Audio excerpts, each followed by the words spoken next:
İnflyasiya yüksəlirsə, əmək bazarında vəziyyət normaldırsa, Avstraliya Mərkəzi Bankı mütləq faiz artıracaq. Avstraliya Mərkəzi Bankı faizi artıracaqsa, deməli qaçınılmaz olaraq Avstraliya dolları bahalaşmalıdır. Adətən fundamental analizlə ticarət edən şəxslər düşünür ki, bir çoxsu, məsələn, oturub gözləyir ki, sabah tutalım ki, federal ehtiyatlar faizi aşağı salacaq, mən dolları satım. Amma əksinə həmin günü baxdığınız zaman dollar bir də görəsiniz yuxarı qalxır, yəni yüksəlir.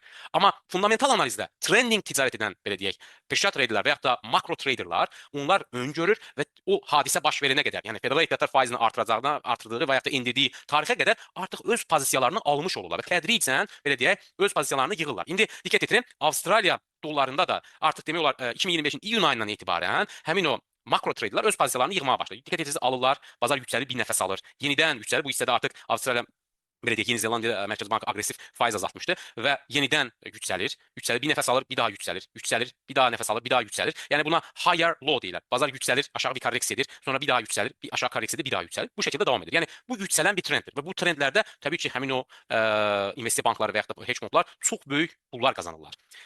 Biz də bu yanaşmadan istifadə edərək ən azından maliyyə bazarındakı trendləri öngörə bilərik. Çünki təkcə qeyd etdiyim kimi texniki analizə baxmaqla, o xəttləri çəkməklə bu trend xəttidir, bu nə bilim Fibonaccidir, bu Elliott dalğa nəzəriyyəsidir ki, belə yəni bilməsəniz olar bu məlumatlar heç bir şey yaramır. Amma bunlarla bazarın trendini öngörə bilməzsiniz. Çünki trendin katalizatoru hərəkət verici qüvvəsi həmin o sadaladığımız makroiqtisadi faktorlardır. Biz sadəcə olaraq həmin o makroiqtisadi faktorları analiz etməklə əslində çox rahat şəkildə öngörə bilərdik ki, bəli, Avstraliya dolları bahalaşmalıdır. Niyə? Çünki diqqət edin, bayaq qeyd etdiyim kimi, Avstraliyada görürük ki, 2025-in iyun ayından etibarən 1.9-da olan inflyasiya artıq yüksəlməyə doğru gedir. İnflyasiya yüksəlirsə, əmək bazarında vəziyyət normaldırsa, Avstraliya Mərkəzi Bankı mütləq faiz artıracaq. Avstraliya Mərkəzi Bankı faizi artıracaqsa, deməli qaçınılmaz olaraq Avstraliya dolları bahalaşmalıdır. Bunun əksini isə baxırıq ki, Yeni Zelandiyada inflyasiya aşağıdadır, arzu olunan səviyyədədir, amma əmək bazarında işsizlikdə problem var. Deməli, Yeni Zelandiya Mərkəzi Bankı faizi aşağı salacaq.